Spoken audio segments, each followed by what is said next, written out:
Hello, and welcome to Interwar and Logistics, the good, the bad, and the Singapore. Now, before I get into this, and it basically revolves around the 39, 41, 44 problem, which I will explain, I'm going to apologise for the fact that the Battle of Miamang hasn't come out yet. That's because I want it to be right, not necessarily on time. I always prefer things to be correctly put together and correctly structured and as well put together as I can make them, rather than necessarily on time. Secondly, the 39, 41, 44 problem. So, this comes about when historians who are not necessarily naval historians, not necessarily as familiar with the topics or the full history or various other scenarios, start to examine World War II. And they look at the navies as they are formed in 1944 and presume that's the correct way navies should be at all times. They look at the Royal Navy of 1939 versus the Royal Navy of 1944 and go, ooh, there's a lot of changes that seem to have taken place here. And they look at the US Navy of 1941 and 1944, and they decide, well, the US Navy was similar to it, more similar to that, so they must have got it right. This ignores several things. It ignores the geostrategic situations the navies faced. It ignores the different operating realities of the navies, and it ignores the different starting points in terms of in their pace of transition post the treaties. There is also one big thing which comes up, and you can see this in the title. People talk about the RN basing strategy and its logistic hub strategy, and they go, well, this wasn't the US Navy because they did replenishment at sea. Okay, for starters, so did the Royal Navy. And they've been doing it in the interwar years for the same amount of time as the Americans had. And yes, the Americans get a lot better at it very quickly, but the US Navy's replenishment at sea technique of 1944 versus their replenishment at sea technique of 1941 is a world away in quality and difference and capability. It just is. They've got a lot more experience at it, doing a lot more quickly. But leaving that to one side, the US Navy still depends on logistics hubs bases. What is Pearl Harbor? It is a forward operating base. And they're in the same fricking ocean as Japan. Okay? The Royal Navy is operating from the other side of the world. They are going to have forward operating bases. They are going to have forward logistics bases. You have to. Unless you are telling me that you expect the Royal Navy to be doing replenishment at sea based off bases back in the UK and operating in the Pacific. If that's really what you're expecting, then I'm going to be very sorry and explain to you that no Navy, even navies today, are capable of operating such a logistics system. All of us operate on the same principle. All navies operate on the same principle. That is, you bring your logistics supplies, come in convoys, usually large, slow-moving ships which turn up regularly to certain forward bases. They drop off the supplies there. These bases might be set back in the theatre, but they'll be relatively defensible positions. And then from there, the supplies will get moved to forward operating bases by faster ships. And from there, they get picked up and put on board supply ships, which might do a replenishment at sea. They might not. It might be you bring your fleet in. And the reason you might bring your fleet in is because not just for resupplying the ships and refueling the ships and all those things, it allows you to rest the crews. It allows you to change out personnel if you need to. It allows you to get people off for medical attention. It allows you to fix things, maintain them. There are lots of advantages to doing replenishment at sea. It allows you greater operational flexibility when you're out there. But there are also lots of advantages to doing replenishment in port.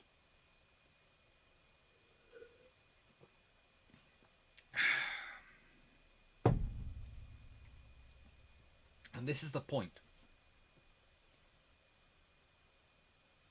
You have to look at the navies and you have to be fair to them. And you cannot presume. One of the other problems you can't presume with the Royal Navy is because you don't know necessarily what they're going to order. They have plans for larger tankers, which are slower. They have plans for faster tankers, which are slightly smaller, and for operating with the fleet. And they can build both. They could have built either of them. And people turn around and go, well, they continue building the Dale class, and they don't get round to building the Wave class till 1940, till later in the war. And you go, well, yes, but, and let's be honest here, where was the Royal Navy fighting for most of World War II? Well, from 1939 till end of 1941, let's be honest, December, they're fighting in the Mediterranean, where you don't need replenishment at sea. You're not going to be operating that many distances. And the North Atlantic, where they have, well, have a look here. Look at all those bases around. Do you need tankers, etc., to go around? Extra convoys you need to protect. Because remember, if you're dealing with surface raiders and submarine fleets, and this is one of the problems the Royal Navy has with ships at sea, is they do get sunk occasionally by enemy submarines. You have to escort them and protect them. There isn't enough area in the North Atlantic and enough veracity of the terms of the campaign for them to use it. At one point, they are, when in the hunt and chasing the Bismarck, they are looking around to send out ships to go out and refuel the battleships and the destroyers coming in. They have the capability. They can't find the destroyers. Why? Because all the destroyers and every single available vessel was sent out to hunt the Bismarck. Now, you can sit there and you can go, well, that's bad operational thinking, and honestly, you're right. You can sit there and go, they were reacting out of emotion after the after the loss of the Hood, and they didn't think this through, and you are completely right. You can sit there and say that's bad logistical planning, and you are absolutely 100% right. But you cannot say they don't have the capability there. They do. They just have managed to muck up using it. Okay? It's not the same as saying they don't have the ability to do replenishment at sea. It's not the same as saying they don't have ships for it. They do. The fact is, the British ones are mostly dependent upon the Dale class, and I can't believe I'm saying this. Some of the World War I vintage fast tankers. By the way, the fast tankers can do about 16 to 18 knots, which is fine for World War I.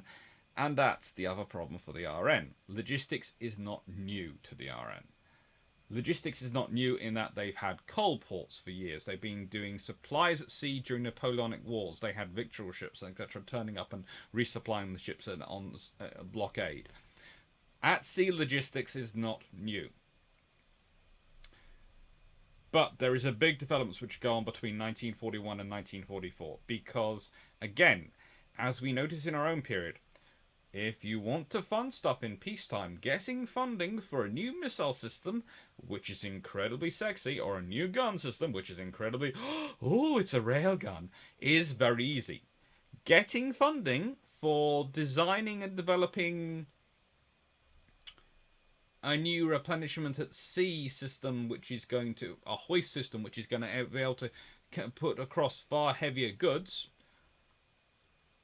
that keeps getting cut, keeps getting salami sliced, keeps getting all sorts of things. When it's what you really need to get your carriers and your future ships to operate effectively, is you need that. But everyone, and not just the Royal Navy, US Navy, everyone keeps cutting it. So, this is the traditional view. The RN's plans for supply fleet was night and day to that of the USN's. The USN uniquely acquiring the ability to deploy a fleet across thousands of miles of practically empty, possibly hostile Pacific, placed a large amount of importance on techniques of replenishment at sea. True, but they were also planning on getting islands. They developed large fast oilers and supply ships which could operate the fleet without slowing it down. Mostly procured in the very late 1930s and early 1940s in terms of coming into service. They worked out the best techniques for RAS and the most effective equipment. So did pretty much everyone with experience. The RN, meanwhile, had access to a massive network of bases and expected to be operating relatively close to them. No, they didn't expect to be operating relatively close to them, but They, well, let's be honest, in the Mediterranean, you can't blame them thinking they're probably not going to be far from their bases because they're not. Um, once you start looking through some of the scenarios, pretty much what you're talking about, the only spaces they're going to be far from rotating bases are the Indian Ocean and the Far East. As a result, British doctrine placed low importance on RAS and decision encouraged by the fact that the Iron was using inefficient techniques and less capable equipment for it.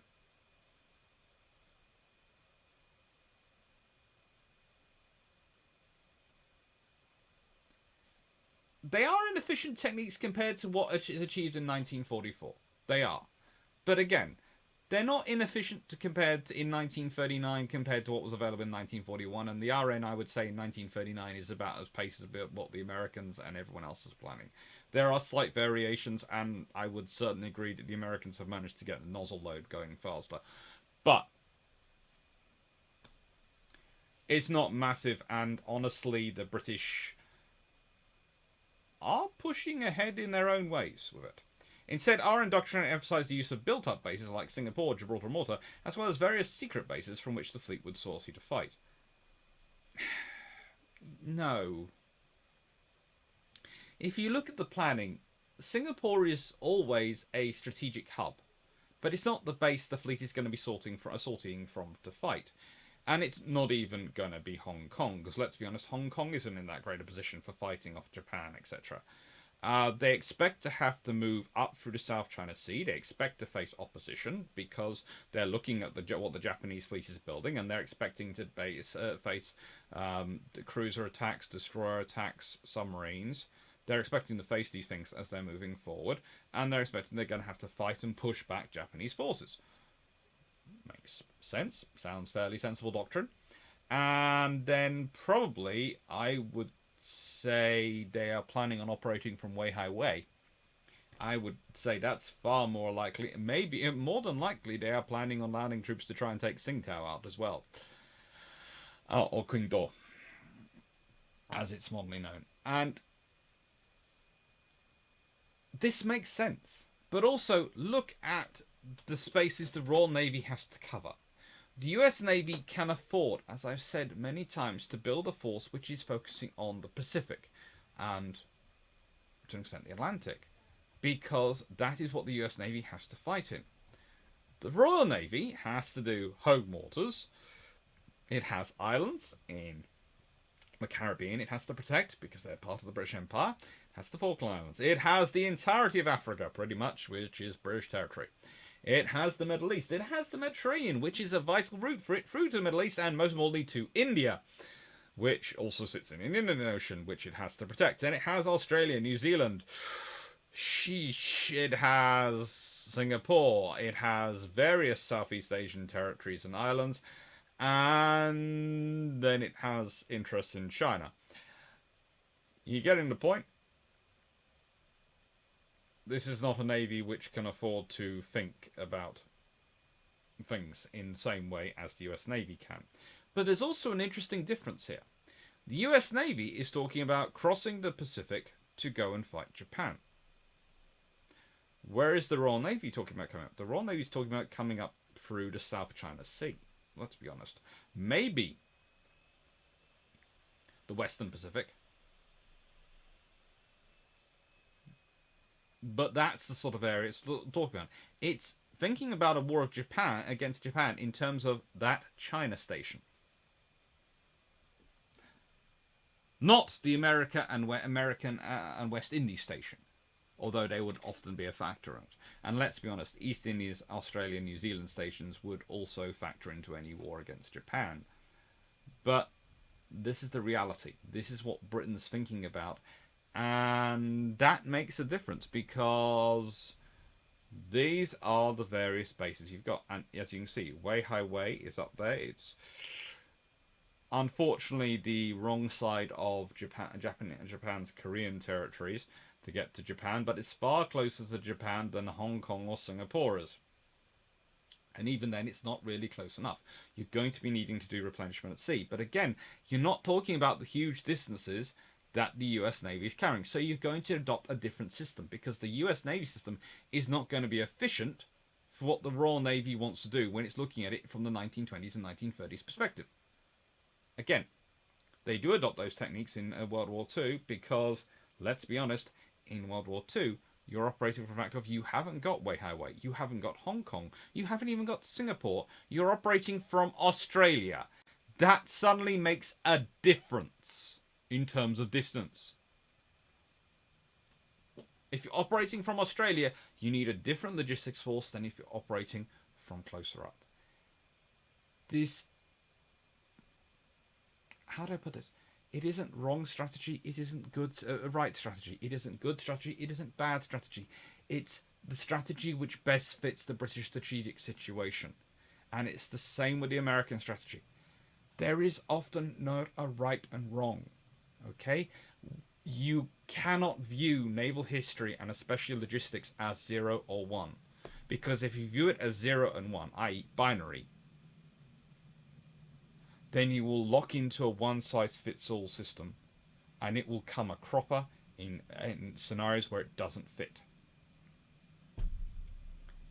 These are the critical bases in terms of these operating areas. And if you look in the China station, then of course they're going to focus on Singapore because it's the only one really defensible. Weihai Wei is not defensible at all. That's far too close to Japan for initial war fighting. Hong Kong, you'd love to defend it, but it's got no real strategic depth or security that you can use to defend it, and you would have to fortify it to the level of Singapore, actually greater than Singapore, to stand even a chance.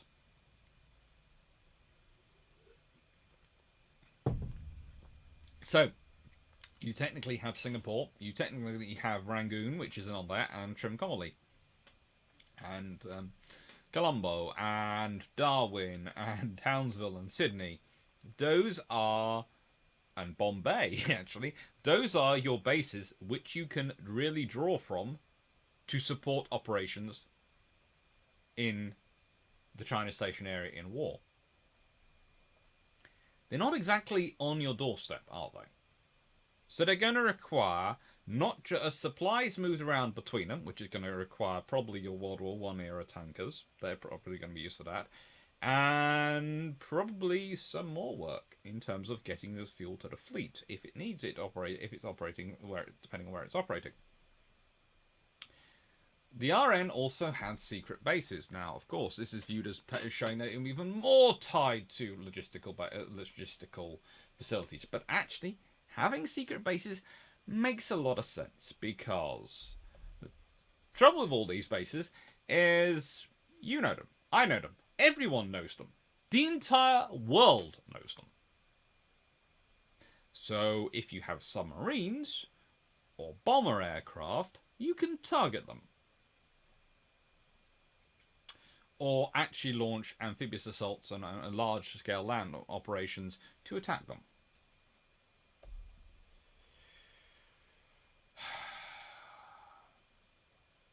For Japan, there's Base M at Cameron Bay in the Red Sea. 7 tankers to be assigned there. Base T at Abdu Atoll in the Maldives. 8 tankers to be assigned. And Base W at Nokri Harbour in the Nicobar Islands. 3 tankers to be assigned. Hang on. Those are mostly in the East Indies Station. I wonder why. Well, it's quite simple. They are bases which are there to accelerate the fleet getting out. And the whole point is they're supposed to be secret. But they're also a way of securing those tankers. So you have those tankers sitting in those bases. Ships pull in, they quickly refuel from the tanker, and then they get going. No need for radio. So no need to advertise the position to potential listeners. And it speeds the fleet out to the Far East. Okay, you're going to go, but surely replenishment at sea is quicker and more sensible. It is, but then your fleet's restricted to the speed of the tankers. And remember, your first thing is you need to get the fleet out there. And then you'll bring the tankers out there. They'll take a little bit longer. They're always going to move slower than the fleet, though. Okay, well, what does that mean? Well, if you're not restricting your speed of advance to the speed of your tankers, and you've got these ready-made stops on the way, they make sense. If you consider the Germans do something similar with their supply ships for the Graf Spee. It knows where they're going to be Ludendorff knows where those tankers are going to be at sea on certain days, which is very sensible. But that's the limit of their operations because they have no land territory, nothing. Britain can afford to put these things in these bays and secure those bays. Remember, the British have the mobile naval basing units, which are literally designed to go and secure these sorts of places and protect them so that you can go through, refuel, get going. No need to transmit on the radio, no need to make any noise, and no need to pull into a harbour where could be observers who are going to spot you and report your position and report how much of the fleet and where ships are going where. It's actually quite a clever idea. I agree that replenishment at sea with fast tankers would be a lovely idea to have instead of, because you wouldn't have to pull in at all. But that requires you having a fleet of fast tankers, which Britain hasn't started building yet. And we can go talk to the fours and minuses of it. But the reason they're not building the fast tankers at the moment is because they're concentrating on building the Dale class, which are fast for tankers, but not as fast as the Wave class will be. But it's more a case of they're constantly putting their efforts and, more importantly, the high pressure machinery, etc. you need to get the tankers up to speed into other vessels, because those are engines which you can either use for a tanker, or you could probably use the same people producing those engines to produce tank engines for destroyers or cruisers. And, well, if you're the Royal Navy, you need fast tankers really for only one area of operations. That's the Far East. And yes, David Beatty has been started pushing, and everyone's been pushing the Far East plan for 20 years for the Royal Navy as a way to try and justify logistics and all the other things in the face of government cuts. But you've got potentially to fight the Italians and potentially to fight the Germans. Fast tankers only really useful against Japan. You're getting around to them. But it's kind of like the only real reason you need mass-produced convoy escorts like the Flower class is to fight the Germans. They're a 1 in 3 scenario option. There are options in each of those potential scenarios where you only need, where there's something which you would produce for that scenario, which is useful for that scenario, but only that scenario. Heavy cruisers would be a good example, because let's be honest, the only scenario you really need heavy cruisers for those three is probably dealing with the Italians, because a heavy cruiser force would actually have probably managed to contain the Italians for most of World War II. So you've got these requirements, but here are some of the bases, and here are some of the things that you've got looking through in this area. Ports that can be used, bases, and you look at the islands, and you suddenly realise that the Royal Navy has quite a clever idea. Because Nakri Harbour in the Nicobar Islands and Base T Abdu Atoll in the Maldives. Well, basically that means I can take my fleet south through the Indian Ocean, keep it away from India, skirt around all the major shipping lanes, so it's not really observable, and then straight to Nicobar Islands, and I can then take it down the Malacca Straits to Singapore, or I can potentially take it around Java and up through the Dutch East Indies to Singapore from another direction if I want to. If I will have the fuel to do that.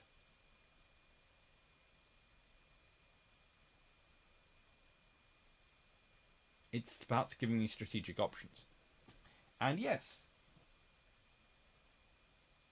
if war hadn't come for another three or so years, till 1942, you might well have seen the Royal Navy had fast fleet oilers, and it might not have actually been even the tankers in there would have probably been the slow ones, and the fast fleet oilers might have been going in there, filling up, and then going back to the fleet to fill up the fleet.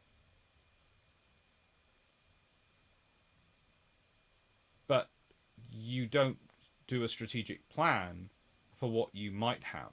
You do a plan for what you do have, and you hope to have the equipment you need to make it better in the future.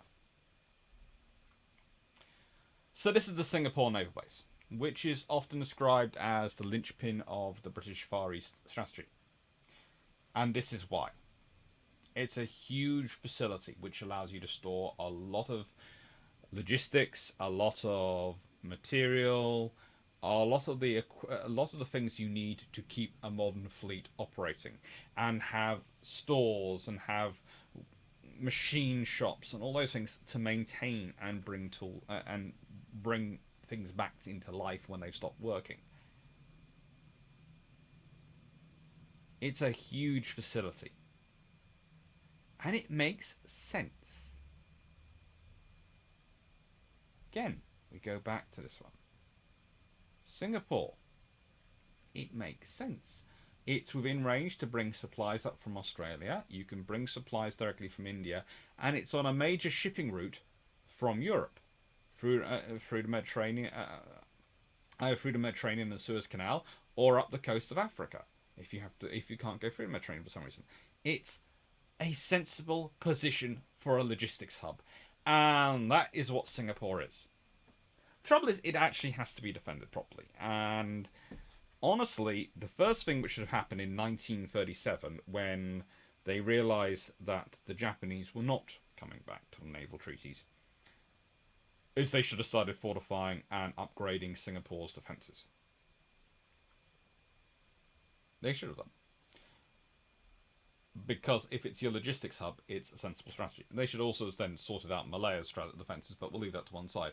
No one saw the fall of France, and therefore no one foresaw Japan getting that close to Indochina and having that much of a springboard to attack into Malaya. The joys of history. It can make fools of us all. This is the Mediterranean, and again, please note, Gibraltar, Malta, Alexandria. But they also have some places in Cyprus, Palestine, and again, France is theoretically an ally, which means you have all of those ones in black.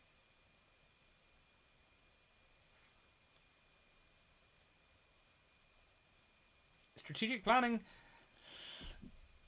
Do you, under those circumstances, in such confined waters, do you want tankers running around as extra targets and things you have to defend, or would you rather refuel in harbour quickly, in and out? Now I can understand why you're going to turn back to me and go, but if you're refueling from a tanker, no one knows where you are. True. However, the Mediterranean is not that big. Disturbingly enough, it's not that big, and when you put an overlay on this particular map, the flight ranges of various aircraft, it shrinks dramatically. And frankly, you then are faced with the thing of, do I protect my tankers? And we can all remember the convoy runs to Malta, or do I protect my aircraft carrier and my battleships?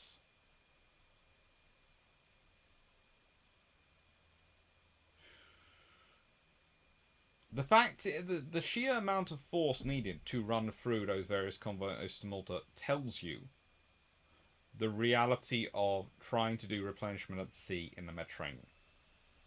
So, it's done, but mostly when it's done, we're talking far in the eastern Mediterranean or very much in the western Mediterranean, not in the centre, because the risks of it versus the reward are not really enough to justify it. And honestly, you often have enough fuel. The distances aren't great enough. Malta is, of course, a critical naval base, but at no point does anyone in Britain really think, once air attack becomes viable, that it's sensible to focus your fleet there. They really don't. It's an incredibly important naval base. As you can see, there are county-class cruisers. There is, I think it's actually HMS Nelson, but I could be wrong. And I'm going for a Renown class, I think, but I'm not 100% sure. And of course, that huge floating dock. Very useful things, though. So the Royal Navy has a few of them going around the world. Home Atlantic. Again, you can see all the bases the British have access to. So you can sit there and go, well, therefore they didn't develop. They didn't develop um, logistics because they didn't need to. So of course the traditional view is right. Yes and no. What the point that is often missed is that the British don't telegraph their instructions of what they're going to order in terms of ships as far in advance as other navies do. And war breaks out in 1939 versus Germany in the Atlantic, where you don't need the fast oilers. And then war continues, and it's only 1941 that you have a problem. And by that point, you're deep in the Battle of the Atlantic and you're deep in the Atlantic. Now, we can all say you can see this coming, and honestly, the Royal Navy could see this coming, and everyone could see this coming. But just because you can see the problem coming and see the likelihood of a free opponent war across all the theaters, doesn't mean you necessarily have the resources to square that circle. Doesn't mean anyone necessarily has the resources to square that circle. Remember, one of the forgotten things is that the amount of investment America puts into the growing its shipyards and its industry between 1939 and 1941, which is more power to them. It's a good thing.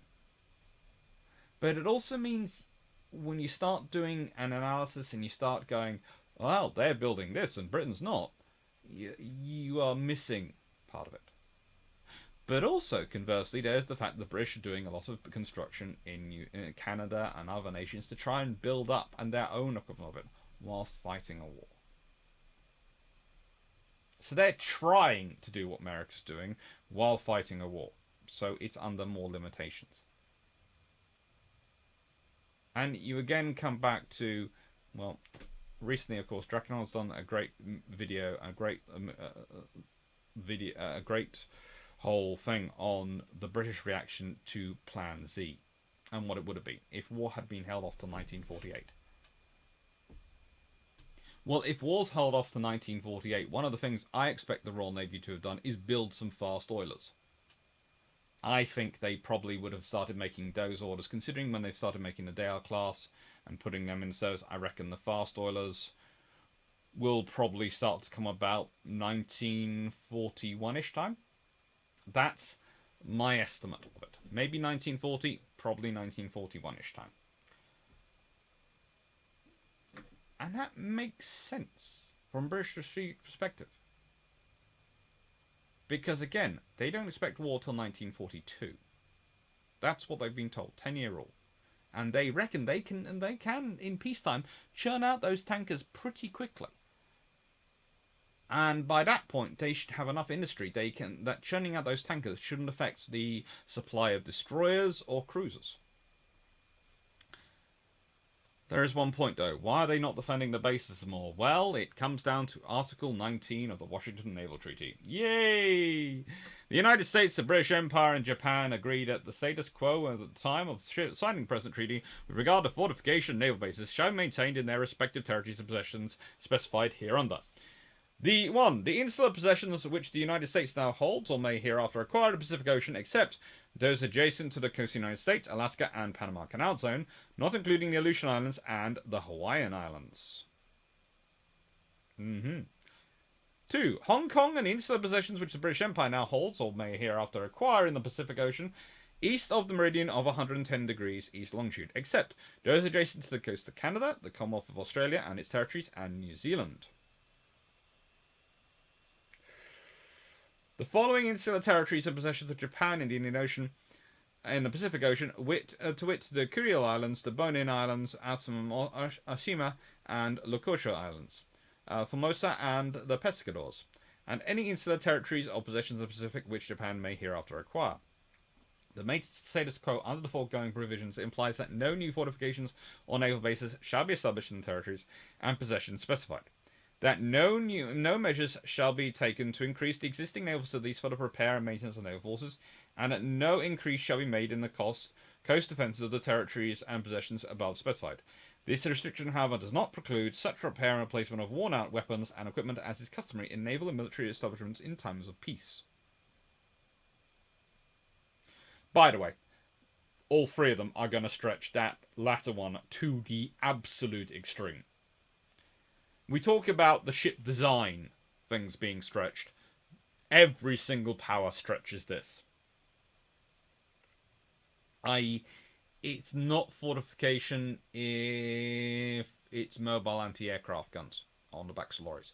It's not fortification. It's, you know, you can go for it. There's all sorts of things they do.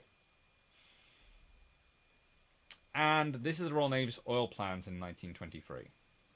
So this is stuff they are planning in 1923, and it grows. Gibraltar, they contemplate 40,000 barrels of oil. Actually, is it 40,000 tons? I think it's tons, actually. Sorry, my own picture of this file is terrible, so I had to use Andrew Field's book, Naval the Royal Navy in the Far East. And it doesn't say, and I can't remember from I think so. I think it's tons, actually. Singapore was to be 1.2 million tons. And again, for all these, what is it, gallons?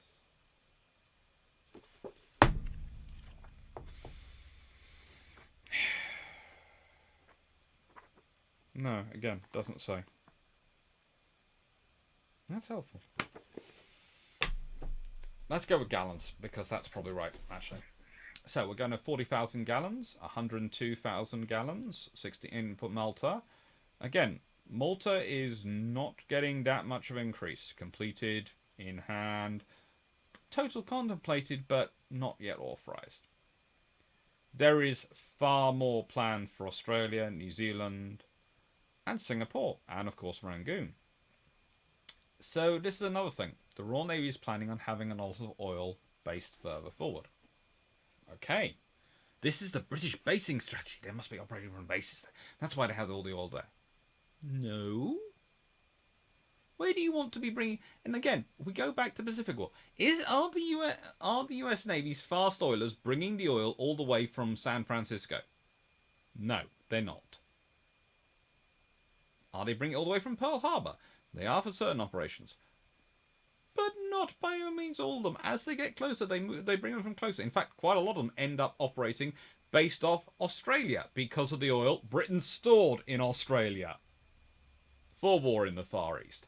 And this is the point. Britain is stockpiling oil. That doesn't mean they're going to be wedded and operating from those bases. That means they're stockpiling oil forward so they A, don't have to buy it, and B, don't have to move it there in wartime. It's all there, waiting for them. They have the same... This is what causes the Germans a lot of trouble in World War II. The British have huge stockpiles of oil and fuel around the world for their ships. Yes, you still need tankers going around, and yes, you can still run out with lots of operations. But it is very different from the German Navy, which is constantly running around going, we need more fuel, we need more fuel. So, by the mid-1930s, the Royal Fleet Auxiliary operated roughly 41 tankers. And I say roughly 41 tankers because everyone comes up to those figures, comes up with variations of 41. It's 40 to about 44, depending on which source you're looking at. And roughly another 15 harbour tankers. They were used for speeding the replenishment of ships in harbour. And 3 ships for carrying aviation fuel. And mostly my source for which ships are which comes from the historic RFA, which is a really cool website. Link down below. And by the way, that is an old class.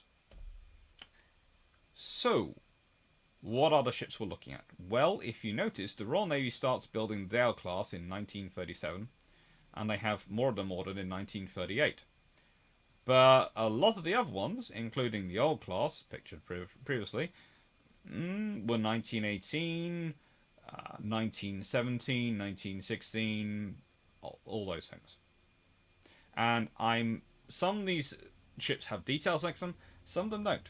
Because some of them are listed in some sources as still being in service, but aren't on the historic RFA website. And I trust that source more than I necessarily trust the others. But that isn't it doesn't seem to be conclusive. And I do sometimes wonder with some of the books that they have just literally listed off all the ships were built, because I know I deleted all the ones which I found their records of being sunk before World War Two, or out before World War Two. But I'm not sure which of these ships are the right ships, which is why there are far more in terms of numbers than you expect. Now, the 41, as said, comes from the mid 1930s. That's pre the Dale class. So that's all class and below 41. So I would expect. So the Royal Navy by about 1939 has roughly, I say this roughly, 49 major tankers in service. That's a lot of tankers. Okay, the situation in Japan. Well, this was the Royal Navy's thinking in 1923 about what the Japanese strength would be in 1924 versus what they was expecting to be in 1930. There's a small difference in numbers and the reality. And as appeared in Brassey's Naval and Shipping Annual, 1933. And again, I found it in my copy in 1933. But another source has the same quote as listed from 1931. And I don't have a quote from 1931. So there is an option that he wrote the same line in both books. But I can't be sure about that, which is why I put the one in with a question mark there. Details of Japanese naval construction released for publication are meagre, but there appears to be a strong tendency to build ships more powerfully armed and better protected, and to obtain these advantages at the expense of radius of action. This seems to indicate that in the event of war, Japan would not seek to join action in enemy waters, but would prefer to engage a hostile fleet nearer her own ports, where should be at considerable advantage strategically and possibly even tactically, a very logical policy for a nation without overseas naval bases. Suddenly starts to make sense of British strategic planning, that one. And also why the British are maybe not fixing on a war plan. Because, again, they might end up fighting any combination. They're not quite sure what fleet they're going to be able to send, if any, immediately, if they're fighting a major war in European waters. They can't afford to have a fixed plan. They have to have a series of contingencies. And that makes sense. But it also reflects in what you're procuring, and also reflects in your approach to your tactics if you're thinking that. And Japan, for good or for worse, is the big bad guy the British are focusing on. Here are some examples of what are built prior to and during wartime. There's the Dale class, built 1936 to 1941. 11.5 they're roughly 17,000, 17,000 tons. 17.7, that's 5 to 17.7, depending on which variation you're dealing with. They're built in pairs. Top speed of 11.5 knots, and range came from the 880 tons of fuel oil they carried for themselves. So basically, as long as they had oil, they could keep going, but they would sometimes, of course, be going slower, sometimes faster. And then the Wave class, which are built in 1943. So they're designed in 1942. Again, they're being designed through 1942, ordered in 1943.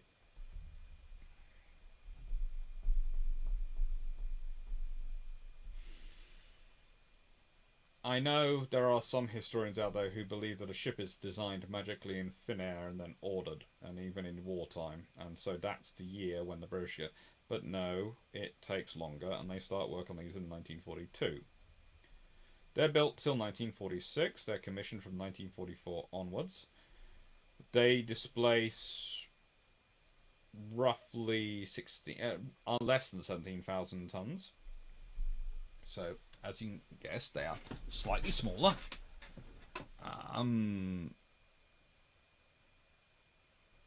fact, they're 142 meters in length, rough. Well, between 142 and 150 meters in length, depending on their position versus, because of their bow shape, versus the 147. As you can see, they've got a far more angled bow than the Dale class, which are 147 meters. But these are capable of 15 knots, and they're fast oilers. We'll go back to here quickly, and if you look at that, I'm going to just point you out to something called the Fast Leaf class tankers, which were capable of 16 knots in World War One. The Royal Navy had those in service. So, yeah, they do have some fast tankers there. And if you go back to those earlier figures, they don't appear, they're not assigned to any of those options. So, presumably, and quite necessarily considering from their operation how they're used, the fast leaf tankers were the initial force available in the 1930s if they had been going to operate a fleet in the Far East close to Japan. They'd been the ones which would be going to be actually doing the last mile run to the fleet from any base if it was being replenished at sea. These could carry 11,900, well, roughly 11,900 long tons or 12,000 tons of fuel. And they use Parsons double reduction geared turbines supplied by free drum type boilers. Which does sound like it's come from a destroyer or a cruiser, doesn't it?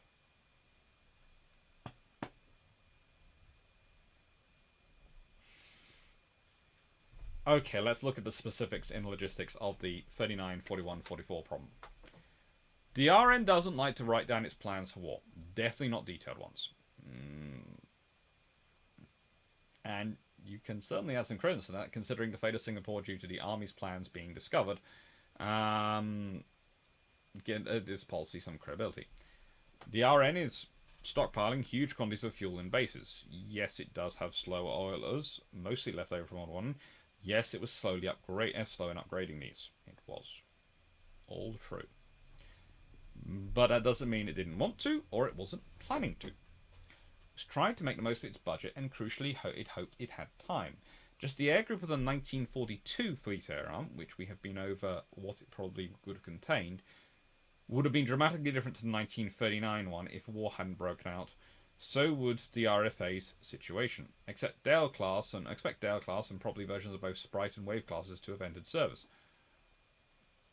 This didn't happen because war in Europe, even Atlantic convoys or Mediterranean, really don't need those assets. So they concentrate efforts elsewhere, which meant the stuff that would have been built with a Far East war in mind wasn't. i.e. amphibious shipping. They're building a lot of that. Escort carriers they started work on. Actual merchant ships. All sorts of things they are building. And always remember that. A tanker, even a fast tanker, is a merchant ship hull which isn't being used for the convoys, which isn't being used for other things. So you have to make a decision of what you're going to be building. And in 1939, 1940, can you really justify, on the need at that time, emphasizing fast tanker production versus producing maybe some slow tankers and more merchant ships? It would be nice to have fast tankers, but they're going to slow down production a lot compared to just producing off the shelf.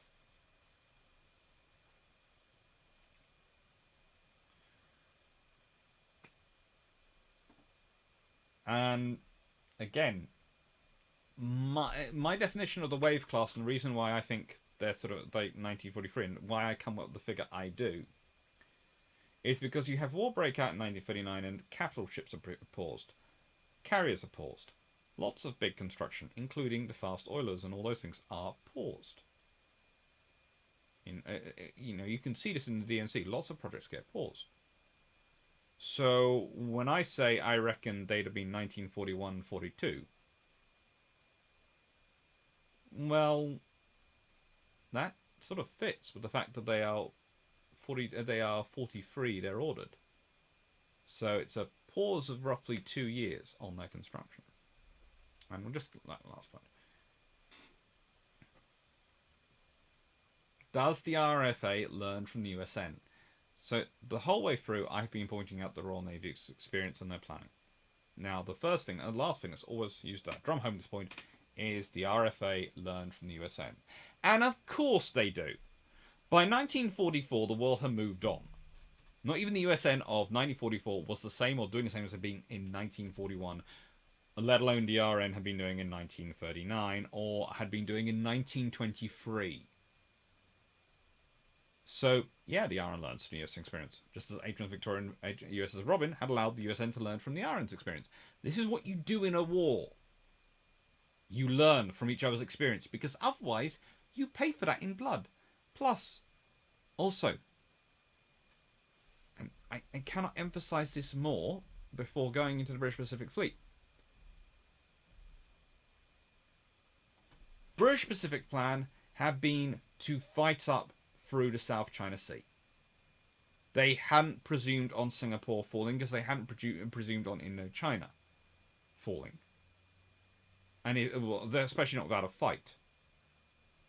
It had fallen. They had lost Singapore. And they had to adapt. And their strategy changes to using those same bases, but the ones in Australia, which they'd also built as part of this plan to support a fleet further forward, which means you need more tankers, you need more oilers, you need to do more of it, because it's covering a longer distance.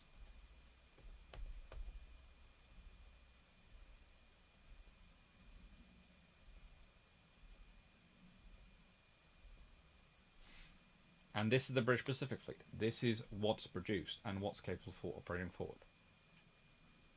The question always comes, though, if whether this is this was even possible for the British to do, if they hadn't had American support. In 1944, 45?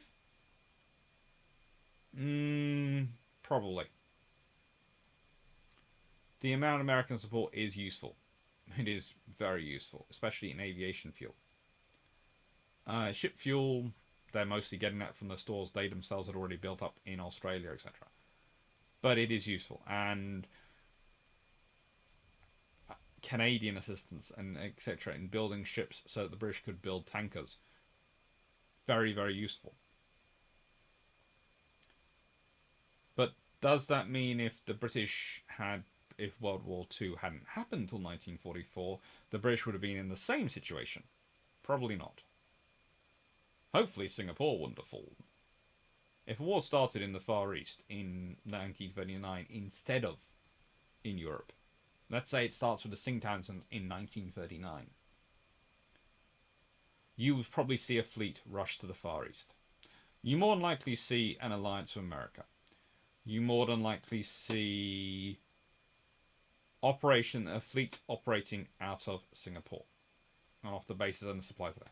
You see the slower, probably the Dale tankers, taking a lead in moving fuel around the bases to support the Royal Navy's forward operations and probably American forward operations. Because again, if I'm America and I've got to operate out of the Philippines, that's probably going to be being fought over. But if the Philippines are being fought over, Singapore's not far away. I can move my tankers down to operate off Singapore. Same with the British. And maybe I'm operating from Hawaii. Maybe I'm operating from Australia, from America. But in a nice way, Australia, Singapore, and Hawaii, they provide a lot of support. They've all got fuel, and tankers can be drawing it from any of them. And that's the way the war would have been fought.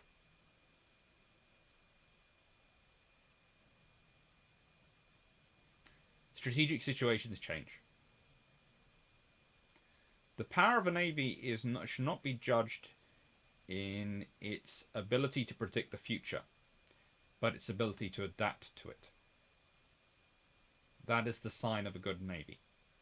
How quickly and how efficiently it adapts to the changing of the future, not how well or how poorly it seems on a simple reading of papers written decades before anything happens in predicting the future. Hope you enjoyed this, and as said, the Battle of Manamang will be coming out soon, and Blue Ships is on Sunday, and of course tonight. is this one. And thank you. Take care.